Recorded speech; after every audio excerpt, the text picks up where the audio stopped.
توبہ ما قبل کے سارے گناہوں کو مٹا دیتی ہے۔ رسول کریم صلی اللہ علیہ وآلہ وسلم نے ارشاد فرمایا التائب من الذنب کمن لا ذنب له، گناہ سے توبہ کرنے والا ایسا ہوتا ہے جس طرح اس نے گناہ کیا ہوا ہی نہیں، بلکہ فرمایا ہم ان کے گناہوں کو بدل کے نیکیوں میں تبدیل کر دیتے۔ تو جب گناہ بدل کے نیکیوں میں تبدیل ہوئے تو جتنا بڑا گناہ گار تھا اتنا بڑا نیکوکار ہو گیا، کیونکہ سارے کے سارے گناہ تبدیل ہو کے نیکیوں میں آ گئے۔ حضور علیہ السلام نے ارشاد فرمایا کل قیامت کے دن ایک شخص اللہ کی بارگاہ میں حاضر ہوگا اور اللہ تعالیٰ اس کو نامہ اعمال دے گا اور فرمائے گا اسے پڑھ، تو وہ جب اپنے نامہ اعمال کو پڑھنے لگے گا تو جو بڑے بڑے گناہ ہوں گے تو اللہ سے شرم اور حیا کی وجہ سے وہ نہیں پڑھ پائے گا، تو چھوٹے چھوٹے گناہ پڑھتا جائے گا تو بڑے بڑے گناہوں کو نظر انداز کرتا جائے گا، چھوڑتا جائے گا۔ تو جب وہ سارے گناہ پڑھ لے گا تو اللہ تعالیٰ ارشاد فرمائے گا بندے یہ جو تو نے جتنے گناہ پڑھے ہیں نا میں نے سب کو بدل کے نیکیوں میں تبدیل کر دیا۔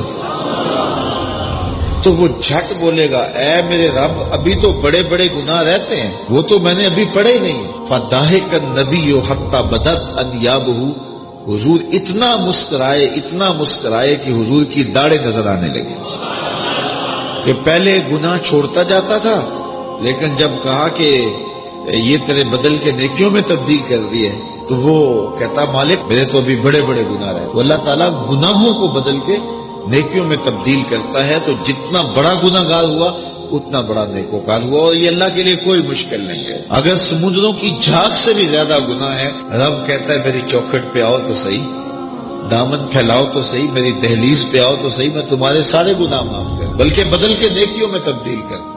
توبہ کی شرائط 3 ہیں۔ پہلی شرط یہ ہے کہ جو گناہ کیا ہے اس پر ندامت، دوسرا یہ ہے کہ اس کو ترک کرنے کا پختہ عزم مصمم، اور تیسری چیز یہ ہے کہ آئندہ اس کو کبھی بھی نہیں کروں گا۔ اگر یہ 3 شرطوں کے ساتھ کوئی اللہ کے حضور حاضر ہو جاتا ہے تو وہ سچی توبہ ہے۔ لیکن محض کسی مجلس کے اندر توبہ توبہ پکار اٹھے، جس طرح وہ گاڑی والا ایکسیڈنٹ دیکھتا ہے تو رکتا ہے، 5 لاشیں گری ہوئی ہیں تو وہ ٹیپ بھی بند کر دیتا ہے، سارے بس والے توبہ توبہ پکارنے لگ جاتے ہیں، 1.5 کلومیٹر کے بعد پھر دوبارہ وہ بٹن دبا دیتا ہے اور پھر وہی گانے اور وہی غلیظ چیزیں اور پھر معمول کی زندگی۔ ایسی توبہ نہیں ہے۔ توبہ یہ ہے کہ ما قبل کے جو اعمال ہیں ان سے ندامت پیدا ہو اور ان کو ترک کر دیا جائے اور آئندہ عزم مصمم رکھا جائے، تو اللہ تعالیٰ جل شانہ سچی توبہ کو قبول کرتا ہے اور پھر توبہ کرنے والے کے ما قبل کے سارے گناہ مٹا کے نیکیوں میں تبدیل کر دیتا ہے۔ اللہ جل شانہ مجھے بھی آپ کو بھی سچی توبہ کی توفیق سے مالا مال فرمائے اور زندگی کی ایک ایک ساتھ اپنے دین کے لیے گزارنے کی توفیق دے۔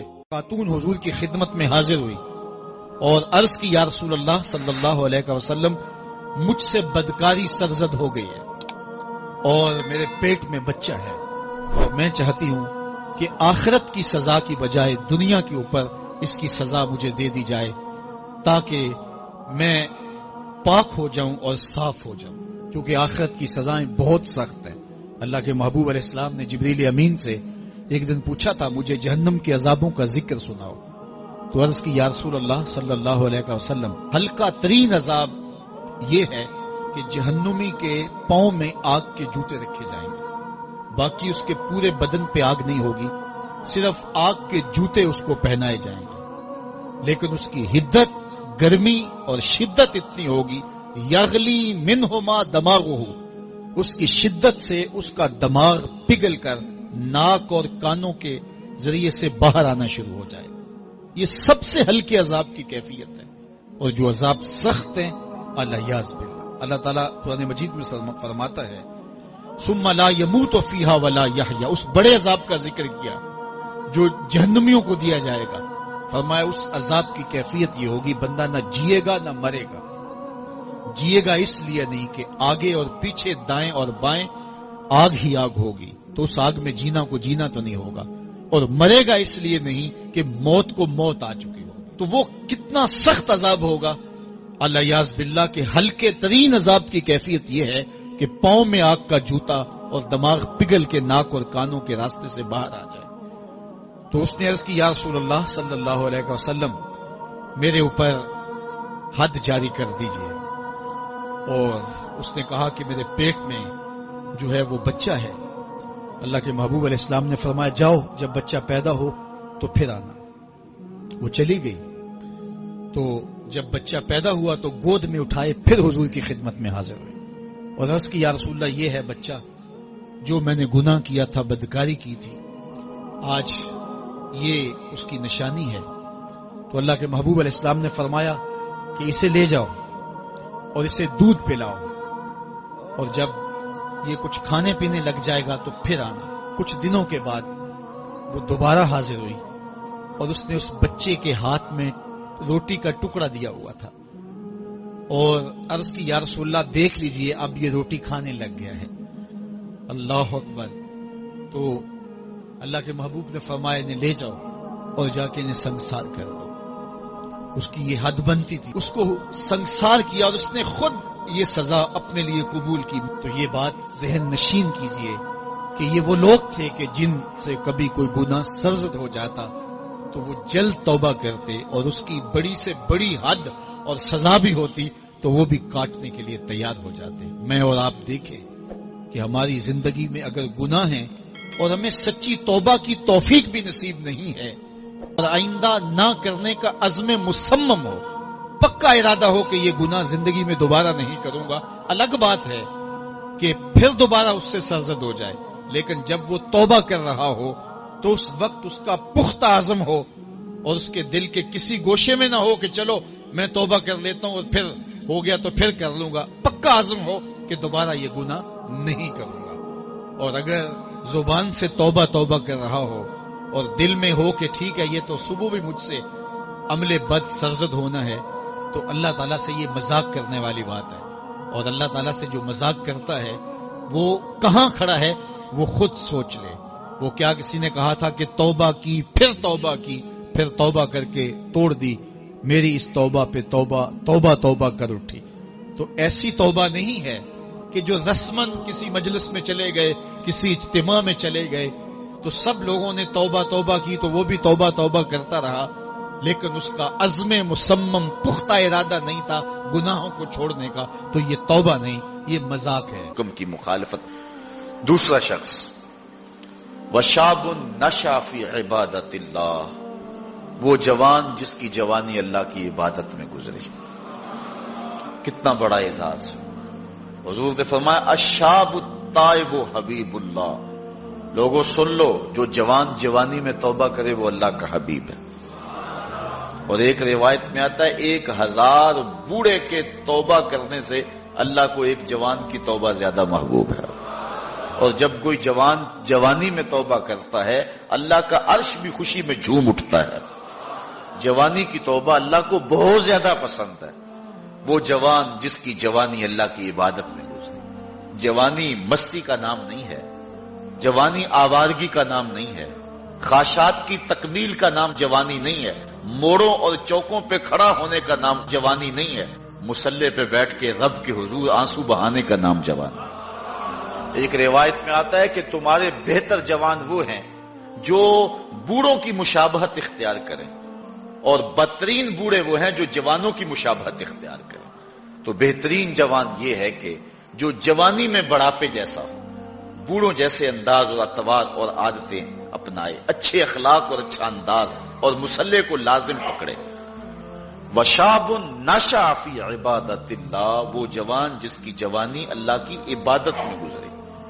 شب و روز. میں نے کل بھی کہا تھا کہ بڑھاپے کے اندر نیک اعمال کرنا بہت بڑی بات ہے، بہت بڑی سعادت ہے کہ بڑھاپے کے اندر نیک اعمال کیے جائیں، لیکن عبادت کا جو لطف جوانی میں ہے وہ بڑھاپے میں نہیں ہے. اللہ اکبر. اللہ تعالیٰ جل شانہ جوان کی توبہ کو پسند کرتا ہے. وہ جوان جو اللہ کی عبادت میں. وشاب نشأ فی عبادت اللہ، وہ جوان جس کی جوانی اللہ کی عبادت میں گزری. اب عبادت کا مفہوم بہت وسیع ہے. ویسے بہترین عبادت نماز ہے، بہترین عبادت الصلاۃ نماز ہے، اور حضور نے اس کو اپنی آنکھوں کی ٹھنڈک قرار دیا. لیکن صرف عبادت کا مفہوم نماز تک ہی نہیں ہے. عبادت کا مفہوم بہت وسعت والا ہے. ساری زندگی اللہ کی رضا میں گزار دینا، اللہ کی مرضی کے مطابق زندگی گزار دینا، یہ عبادت ہے. اللہ اکبر. بعض نے کہا کہ بس اس کی رضا میں اپنے آپ کو گم کر دینا عبادت. غلام کو عبد کہتے ہیں نا، اور عبد وہ ہوتا ہے جو اپنے آقا کی مرضی میں اپنی مرضی کو گم کرتے. کوئی شخص کسی غلام کو خریدنے گیا نا منڈی میں، جب غلام بکتے تھے فروخت ہوتے تھے، تو جا کے ایک غلام کو پسند آیا، تو اس نے جب اس کا سودا کیا تو غلام سے پوچھتا ہے تمہارا نام کیا ہے؟ تو غلام کہتا ہے میرا نام کوئی نہیں ہے، جو رکھیں گے وہی میرا نام ہوگا. جب غلام ہے تو پھر اس کی اپنی مرضی ختم ہوگی. تو ہم اللہ کے غلام ہیں، اللہ کے بندے ہیں، تو بندگی کا حق یہ ہے اللہ اکبر کہ ہم سر سے لے کر پاؤں تک اس کے ہو جائیں. تیرے ہندیاں سندیاں محبوبہ، میں کافر ہوواں جے میں ہوواں. اپنی ذات کو تو فنا کرنا ہے، اپنی ذات کو تو قربان کرنا ہے. وہ جوان جس کی جوانی کے حسین ایام، جس کی جوانی کے خوبصورت لمحے، جبکہ بانکپن تھا، جبکہ خاشات کا ہجوم تھا، جبکہ تمنائیں اپنے عروج پہ تھیں، لیکن اس نے سب کچھ اپنے رب کے لیے قربان کر دیا. سحری کے وقت اٹھ کے مصلی بچھایا اور آنسو بہائے اور اللہ کے حضور عبادت کرتے ہوئے اپنی رات کو بسر کیا. ایک روایت میں آتا ہے جو دن کا روزہ اور رات کی عبادت نہیں کرتا اس کو ایمان کی حلاوت ہی نصیب نہیں ہوتی. ایمان کی ایک حلاوت ہے، ایمان کی ایک مٹھاس ہے، ایمان کا ایک مزہ ہے، ایک سرور ہے. وہ کس کو نصیب ہوگا؟ جو دن روزے سے گزارے گا اور رات مصلی پہ گزارے گا، اپنی آنکھوں پر حیا کے پہرے بٹھائے گا، اپنی سوچوں کی پاکیزگی کا سامان کرے گا. ورنہ جوانی آئی اور گزر گئی اور اپنا قیمتی وقت ہم نے برباد کر دیا. جس طرح ہر چیز کا بانکپن جوانی میں ہوتا ہے، عبادت کا جو سرور اور عبادت کی جو لذت جوانی میں نصیب ہوتی ہے وہ زندگی کے کسی اور ایام میں نصیب نہیں ہوتی. اس لیے حضور نے ارشاد فرمایا کہ وہ جوان وشاب نشأ فی عبادت اللہ، وہ جوان جس کی جوانی اللہ کی عبادت میں گزری، جب قیامت کے دن کوئی سایہ نہیں ہوگا اللہ اس جوان کو اپنے عرش کا ٹھنڈا سایہ نصیب فرمائے. حضرت حسن بصری رضی اللہ تعالیٰ عنہ فرماتے ہیں اپنی توبہ کا واقعہ، فرماتے ہیں کہ میں امیر کبیر شخص تھا اور بصرہ کے بازاروں کے اندر دکھی پریشان لوگوں کی مدد کے لیے بھی نکلتا تھا. ایک دن میں بازار میں جا رہا تھا کہ ایک خاتون مجھ کو نظر آئی، اتنی خوبصورت جیسے چاند کا ٹکڑا ہو. میں نے مسلسل اس کی طرف دیکھنا شروع کر دیا. اس نے کہا اما تستحی، تجھے حیا نہیں آتی؟ مجھے دیکھے جا رہے ہو؟ کہتے ہیں میں نے کہا ممن، کس سے حیا کر؟ تو اس عورت نے کہا فمن یعلم خائنۃ الاعین وما تخفی الصدور، اس سے حیا کرو جو دلوں کے بھید جانتا ہے، جو آنکھوں کی خیانت کو جانتا ہے، اس سے حیا کرو. کہتے ہیں یہ بات تو بہت بڑی تھی لیکن اس کا حسن ایسا تھا کہ مجھے اس کے باوجود اس کی طرف رغبت رہی اور میں مسلسل اس کو دیکھتا رہا. اس نے پھر مجھے کہا کہ کیا معاملہ ہے کہ تم میری طرف دیکھنا چھوڑتے نہیں ہو، کون سی چیز پسند آئی؟ تو کہتے ہیں میں نے اس کو کہا کہ تیری جھیل سی آنکھوں میں ڈوبنا چاہتا ہوں اور یہ میرے لیے ایک باعث کشش ہے. اس نے کہا تم رکو، شاید تمہارا مطلوب پورا ہو جائے. میں وہاں رکا اور وہ اپنے گھر چلی گئی. تھوڑی دیر کے بعد اس کی خادمہ تشت کے اوپر کپڑا ڈالا ہوا ہے اور میرے طرف بڑھایا. کہتے ہیں میں نے جب کپڑا اٹھایا تو اس کے اندر اس کی 2 آنکھیں تھیں اور اس کے اوپر لکھا ہوا تھا کاغذ کے ٹکڑے پہ لا اريد عینا یفتتن بسببها احد، میں ان آنکھوں کو رکھنا ہی نہیں چاہتی جس کی سبب سے ایک مومن فتنے میں پڑ جائے. کہتے ہیں کہ میں نے اپنی داڑھی کو پکڑا اور زاروں کے تار رونے لگا. میں نے کہا اے حسن بصری تو اس عورت سے بھی گیا گزرا ہے، اتنا خوف اس کے سینے کے اندر. کہتے ہیں میں داڑھی کو پکڑ کے زاروں کے تار رویا اور گھر چلا گیا. ساری رات میں نے توبہ میں گزاری. جب صبح کا سفیدہ طلوع ہوا میرے دل میں خیال آیا جس نے اپنی آنکھیں مار دی اس سے بھی تو معذرت کر رہا ہوں، اللہ سے تو معافی مانگی. کہتے ہیں کہ میں صبح اٹھا اور جب اس عورت کے گھر کے دروازے کے قریب پہنچا تو اس کا جنازہ نکل رہا تھا. میں پھر بڑا پریشان ہوا، واپس آیا، سارا دن مشکل میں گزارا. رات جب میں سویا تو وہ عورت مجھے خواب میں ملی. میں نے کہا کہ مجھے کوئی وصیت کرو. تو اس نے کہا اذا خلوتا فاذکر اللہ، میں تجھے وصیت یہ کرتی ہوں جب تم تنہائی میں ہوا کرو تو اللہ کو یاد کیا کرو. وَإِذَا أَصْبَحْتَ وَأَمْسَيْتَ فَاسْتَغْفِرِ اللَّهَ وَتُبْ إِلَيْهِ، اور جب تم صبح کرو یا شام کرو تم استغفار پڑھا کرو اور اللہ سے توبہ کیا کرو۔ حضرت حسن بصری فرماتے ہیں کہ اس عورت کا یہ عمل مجھے توبہ کے راستے پہ ڈال لیا، پھر وہ حسن بصری زمانے کے امام اور مقتدا بنے۔ تو انسان جب عبرت حاصل کرنے پہ آتا ہے تو ایسے اسباب اس کے لیے مہیا ہو جاتے ہیں، توبہ کرنے میں دیر نہیں کرنی چاہیے۔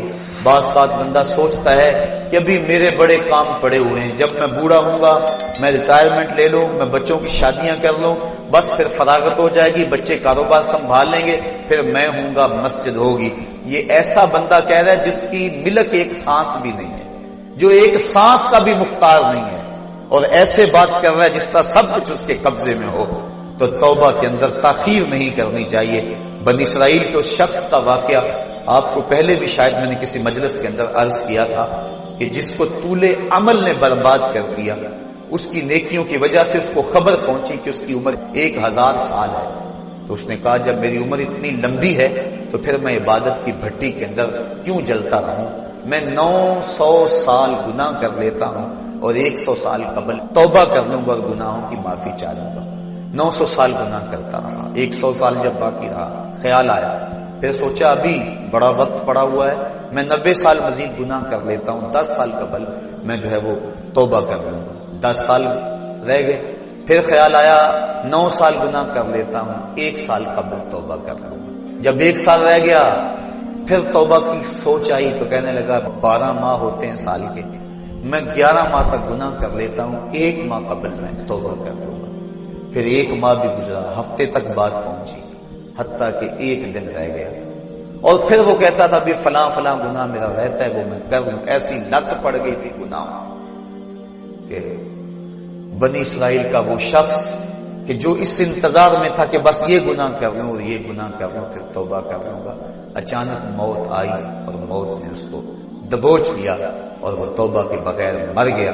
تو طول عمل، لمبی امید کہ ابھی وقت میرا بڑا پڑا ہوا ہے، پہلے تو پتہ ہی نہیں ہے کہ وقت موجود بھی ہے یا کہ نہیں، اگلی سانس آئے گی یا کہ نہیں، دوسری بات جو کیفیت اب ہے پتہ نہیں آگے ہو یا نہ ہو۔ شیطان کو جتنی مہلت دو گے، جتنی بیماری گھر کر جائے گی، اس قدر ہی اس کا ختم ہونا مشکل ہے۔ اس لیے جب گناہ کرے تو فوراً توبہ کر لے، گناہ مٹ جاتا ہے۔ اور اگر انسان کہتا ہے کہ نہیں نہیں یہ کر لوں پھر توبہ کروں گا، تو توبہ کو مؤخر کرنا انسان کو گناہ پر دلیر بنا دیتا ہے۔ اور ایک حدیث میں آتا ہے جب انسان گناہ کرتا ہے تو اس کے دل پر ایک سیاہ نقطہ پڑتا ہے، اگر وہ توبہ کر لے تو وہ مٹ جاتا ہے، دل شفاف ہو جاتا ہے۔ لیکن اگر وہ توبہ نہ کرے پھر دوبارہ گناہ کرے تو دل پر ایک اور سیاہ نقطہ پڑ جاتا ہے، پھر وہ گناہ کرتا رہتا ہے اور دل کے اوپر سیاہی پھیلتی رہتی ہے، حتیٰ کہ ایک دن آتا ہے کہ پورا دل اس سیاہی کی لپیٹ میں آ جاتا ہے، اور جب پورا دل سیاہ ہو جائے پھر گناہ کر کے بھی اس کو ندامت اور شرمندگی نہیں ہوتی۔ مومن تو جب گناہ کر بیٹھتا ہے تو محسوس کرتا ہے جس طرح پہاڑ کے نیچے آ گیا، ابھی گر جائے گا اور مجھے کچل دے گا۔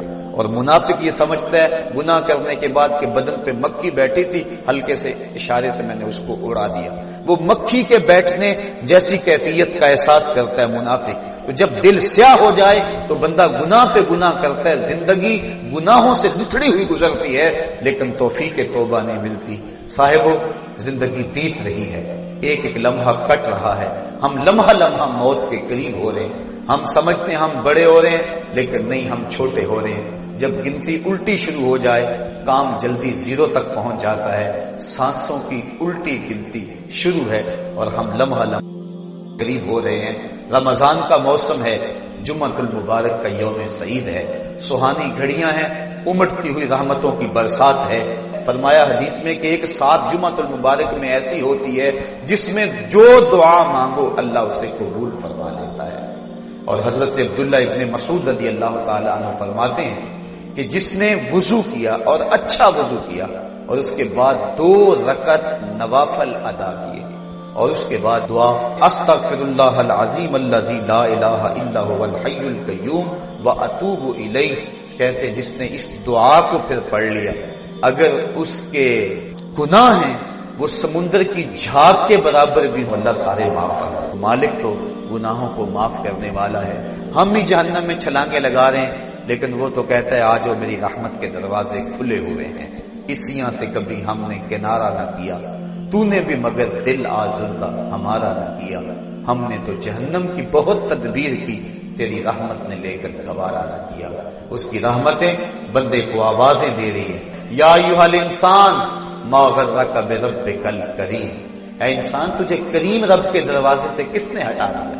الذی خلقک فسواک فعدلک فی ای صورت ما شاء رکبک، جس نے تجھے پیدا کیا، جس نے تجھے تخلیق کیا، تجھے حسن اور جوانی دی، تیرے اعضاء کو توازن اور اعتدال دیا۔ ذرا دیکھ تو صحیح، ماضی کو جھانک کر کے تو دیکھ، تیرے ہاتھ سے پکڑنے کا سلیقہ نہیں تھا، تیری ٹانگیں تھی چلنے کا طریقہ نہیں تھا، تیری زبان تھی بولنے کا اسلوب تجھے نہیں آتا تھا، تو دودھ بھی مانگنا ہوتا تو روتا تھا۔ ہم نے تیری ماں کے سینے میں تیرے لیے پیار ڈال دیا، اگر ماں کے سینے میں پیار نہ ڈالتے بتا تو بچہ تیری گندگی سے لتھڑ جاتا تھا، ماں صاف کرتی تھی، اگر ماں کے سینے میں یہ پیار نہ ہوتا تجھے کیڑے پڑ جاتے۔ آج تیری چھاتی میں زور ہے، آج ہاتھیوں کو تو بٹھا لیتا ہے، آج شیروں کو تو نچا لیتا ہے، زمانہ تیرا باج گزار ہے، آج تو منسٹر ہے، آج تو مولوی ہے، آج تو مفتی ہے، آج تیرے نام کی دہائی ہے، آج تو عہدہ قضا پہ فائز المرام ہے، آج تو عہدہ صدارت پہ فائز المرام ہے، آج تو ناظم ہے، آج دولت کی ریل پیل تیرے گھر میں ہے، آج تیری فوجیں تیرے پشت پہ ہیں، آج کوئی تجھے پوچھنے والا نہیں، لیکن ذرا پلٹ کے دیکھ کہ ماضی میں تو تھا کیا۔ اچھا پیچھے نہیں پلٹ کے دیکھنا تو ذرا آگے پلٹ کے دیکھ لے، پھر دوبارہ ہو وہی حالت، ڈنڈے کو پکڑ پکڑ کے چلے گا، پھر ڈنڈا بھی جواب دے گا، چارپائی سے لگ گیا، فالج ہو گیا، گھر والوں نے 4 دن تو بڑی خدمت کی، آخر انہوں نے بھی کام پہ جانا، پھر بیویوں کے سپرد کر کے چلے گئے، کتنی دیر خدمت ہوگی، اب سارے تنگ آ گئے، آہستہ آہستہ منہ سے یہ دعائیں نکلنے لگی، اللہ بابے کو پردہ دے دے تو ٹھیک ہے، بتا ہم تجھے پردہ نہ دیتے تو کیا کرتا، ہم نے زندگی دی یہ بھی ہمارا احسان، اب تو اس حالت میں ہے کہ تیرا دھڑ مارا گیا، چارپائی پہ لگ گیا، بولو براز اوپر، مصیبت بن گئی، گھر والے بھی تنگ، تجھے اندر سے نکال کر برآمدے میں رکھ دیا کہ بابا کھانستا ہے، بچے ڈسٹرب ہوتے ہیں، جراثیم پھیلتے ہیں، اب تجھے باہر رکھ دیا گیا، تو اپنے آپ سے تنگ آ گیا، ڈاکٹر کو کہتا ہے لگا زہر کا ٹیکہ، ڈاکٹر زہر کا ٹیکہ بھی لگائے، بتا تجھے موت نہ آئے تو کیا کرے، ہم نے تجھے زندگی دی یہ بھی ہمارا احسان، فَأَمَاتَهُ ہم نے تجھے موت عطا کی یہ بھی ہمارا احسان، فَأَكْبَرَهُ اگلی کہانی بھی سن، کتا بھی تو مرا تھا، گسیٹ کے روڑی پہ نہیں ڈال دیا، بکری بھی تو مری تھی، گسیٹ کے روڑی پہ نہیں ڈال دیا، اگر تجھے بھی پکڑ کے روڑی پہ ڈال دیا جاتا تو کیا کر سکتا تھا، لیکن ہم نے کہا نہیں یہ میرا شاہکار ہے، اس کو غسل دو، بیری کے پتے بھی ڈال لو، صفائی ستھرائی خوب ہو جائے، چٹے لباس کا کفن دو، سند پہ خوشبو بنو، اب سارے تجھے دیکھنے آ رہے ہیں تو دولہا بنا، تیرا منہ دیکھنے سارے آ رہے ہیں، ساری بستی امڑی آ رہی ہے تجھے دیکھنے کے لیے، پھر تیری چارپائی اٹھی، 4 بندوں نے اٹھایا، کندھا بدل بدل کے چلتے، ہر ایک کی خواہش ہے کہ میں کندھا دے لوں، پھر میں نے کہا تیز نہ چلنا میرے شاہکار کو کہیں جھٹکا نہ لگے، پھر تیرا اعزاز اور تیرا پروٹوکول کہ امام کعبہ بھی ہو تو وہ پیچھے اور تجھے آگے رکھا گیا، انسان ذرا غور تو کر، تو کس چیز پہ نازا ہے اور بھول گیا اس رب کو، آجا اس کی رحمت کی باہیں کھلی ہوئی، وہ بلا رہا ہے تجھ کو، آجا پلٹ کے آجا، آنا تو نے ہے ہی، کل جو کفن میں منہ چھپا چھپا کے آتا پھرے گا، آج کھلے منہ آجا، اس کی رحمتیں آواز دے رہی ہیں، یا ایھا الانسان ما غرک بربک الکریم۔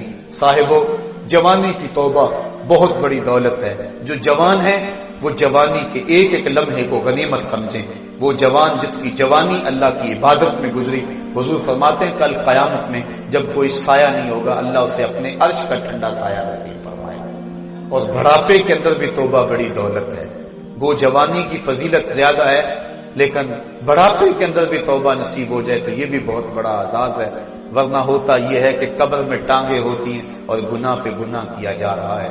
وہ کیا کہا تھا میاں محمد بخش آر پہ کھڑی رومی کشمیر نے کہ ہڈیاں کمبن گوڈے کھڑکن تے اڑ گیا لک تیرا، اجے بھی بدیوں باز نہ آیا جیو مرد دلیرا۔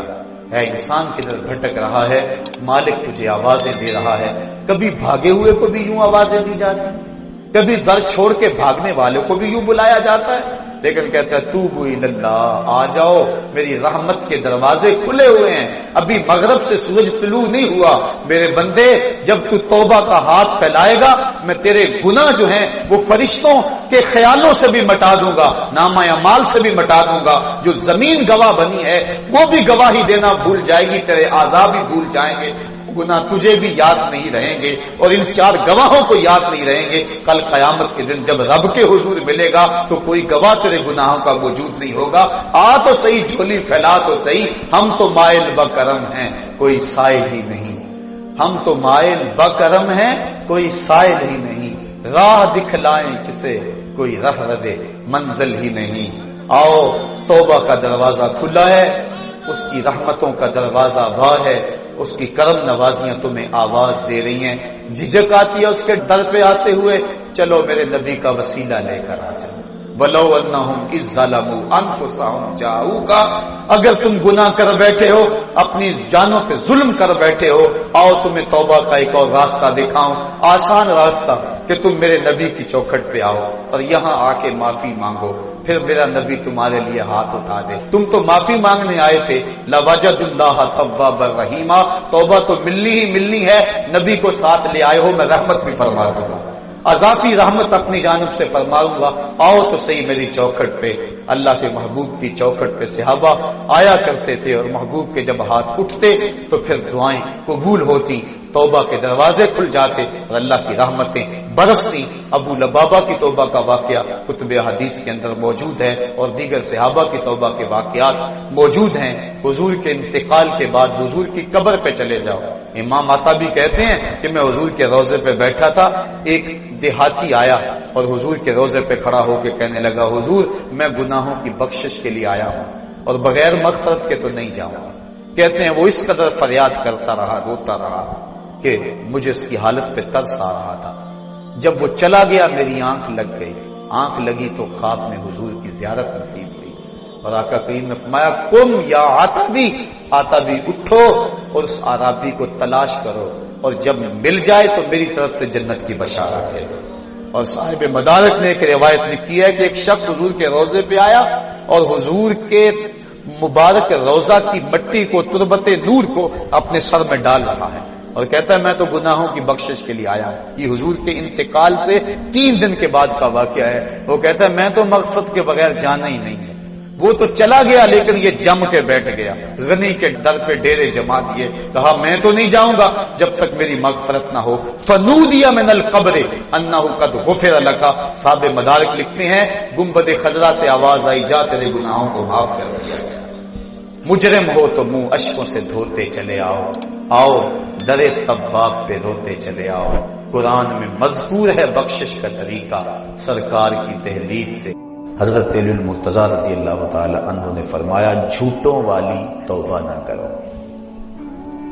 عرض کی کہ یہ جھوٹوں والی توبہ ہے؟ فرمایا ہاں، زبان سے استغفار پڑھنا لیکن استغفار دل میں نہ اترے۔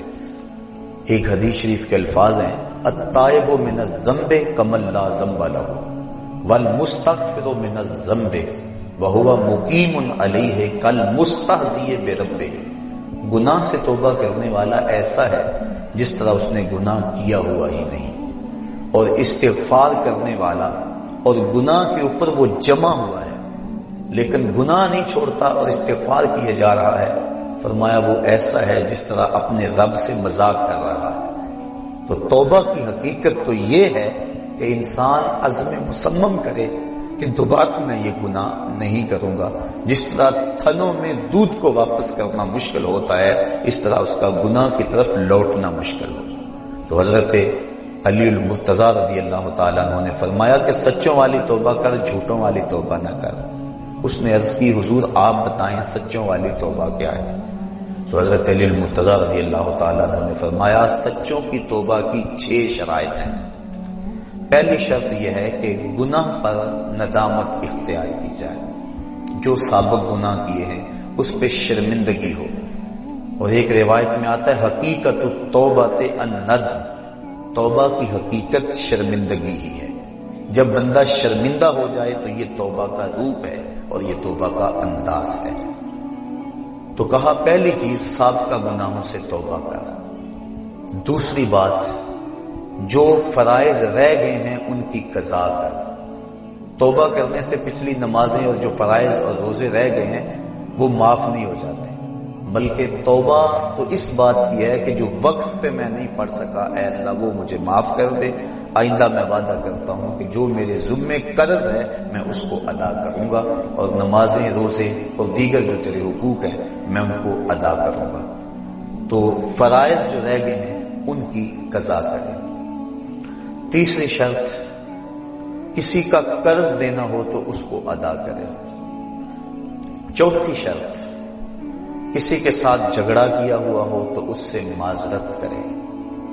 پانچویں شرط جس طرح توبہ سے قبل گناہ کر کر کے اپنے نفس کو موٹا کیا اور قوی اور طاقتور بنایا، اب توبہ کا حق یہ ہے کہ تو اللہ کی اطاعت اور فرما برداری کر کے نفس کو ایسے ہی کمزور کاروں سے رگڑا دے۔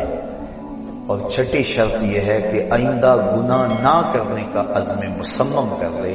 کہا اگر یہ 6 شرطیں تیری توبہ کے اندر موجود ہیں تو وہ تو سچا توبہ کرنے والا ہے، ورنہ تو زبان سے استغفار پڑھنے والا ہے، تیری توبہ سچی نہیں ہے۔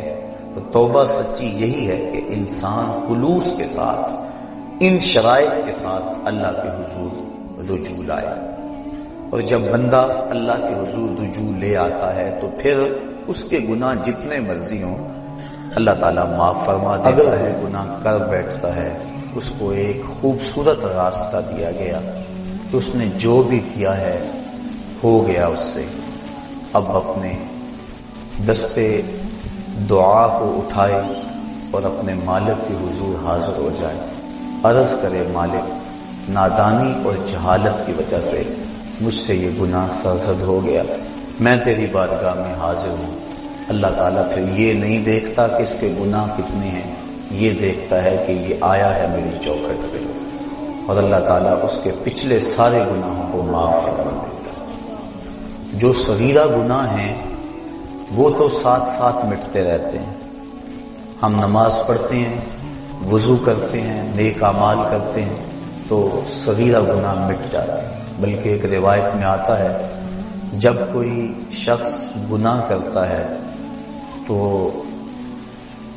فرشتہ اس گناہ کو لکھتا ہے، حتیٰ کہ 5 گناہ وہ کر لیتا ہے تو فرشتہ 5 گناہ لکھ لیتا ہے، پھر وہ نیکی کرتا ہے تو جو نیکی والا فرشتہ ہے وہ گناہ لکھنے والے فرشتے کو کہتا ہے آؤ سودا کر لیں۔ وہ کہتا ہے کیا سودا؟ تو وہ کہتا ہے کہ جب کوئی ایک نیکی کرے تو 10 نیکیاں میں نے لکھنی ہیں، میں 10 نہیں لکھتا 5 لکھتا ہوں، تو 5 گناہ مٹا دے۔ تو وہ برائیاں لکھنے والا فرشتہ 5 گناہ مٹا دیتا ہے اور یہ 5 نیکیاں لکھ دیتا ہے، اور اللہ تعالیٰ مومن کا معاملہ یوں ہی صاف فرماتا رہتا ہے۔ کتنی کرم نوازی ہے اپنے بندے پہ اس کی، اگر اس کے در پہ آئے اپنی جھولی پھیلائے، اس کے گناہ جتنے مرضی زیادہ ہوں، جس طرح کہ ایک شخص حضور کی خدمت میں حاضر ہوا تو اس نے کہا میں بہت بڑا گناہ گار ہوں، تو حضور فرمایا تیرے گناہ سمندر کی جھاگ سے بھی زیادہ ہے؟ تو اس نے کہا ہاں زیادہ ہے۔ کہا زمین و آسمان سے بھی زیادہ ہے؟ کہا ہاں زیادہ ہے۔ پھر حضور نے فرمایا کیا تیرے گناہ اللہ کی رحمت سے بھی زیادہ ہے؟ اس نے کہا نہیں۔ تو اس کو مجدہ رحمت دیا گیا۔ تو اس کے حضور اگر کوئی جھولی پھیلاتا ہوا آ جائے تو اس جھولی کو خالی نہیں رکھا جاتا، مالک کے در پہ آنے والا اس کی رحمتوں کا حقدار ٹھہرتا۔ ارشاد فرمایا یا ایھا الذین آمنوا توبوا الی اللہ توبۃ نصوحا، اے ایمان والو اللہ کے حضور توبہ کرو۔ کون سی توبہ؟ توبہ نصوحا۔ اب توبہ نصوحا کیا ہے؟ مفسرین کے اس پر 22-23 اقوال موجود ہیں، لیکن حضرت معاذ بن جبل رضی اللہ تعالی عنہ حضور رسالت مآب صلی اللہ علیہ وآلہ وسلم سے روایت کرتے ہیں کہ آقا کریم کی خدمت میں ایک شخص حاضر ہوا. اس نے عرض کی مت توبۃ النصوح، حضور توبۃ النصوح کیا ہے؟ تو آقا کریم علیہ السلام نے ارشاد فرمایا ان یندم العبد علی الذنب الذی اصاب فیعتذر الی اللہ تعالی ثم لا یعود الیہ کما لا یعود اللبن الی الدرع. فرمایا کہ توبہ نصوح یہ ہے کہ انسان جب گناہ کر بیٹھے تو اللہ کے حضور اس کی معذرت پیش کرے اور دوبارہ گناہ کی طرف اس کے لیے پلٹنا اتنا ہی مشکل ہو جس طرح کے تھنوں سے نکلا ہوا دودھ واپس کرنا مشکل ہوتا ہے. تو اگر کسی شخص کی یہ کیفیت ہو جائے تو وہ توبۃ النصوح کے مقام پہ فائز المرام ہے. حضرت علی المرتضیٰ رضی اللہ تعالی عنہ تشریف فرما تھے کہ ایک اعرابی آیا، اس نے استغفار طلب کرتے ہوئے کہا اللہم انی استغفرک و اتوب الیک، اے اللہ میں تیری بارگاہ میں استغفار طلب کرتا ہوں اور تجھ سے رجوع کرتا ہوں.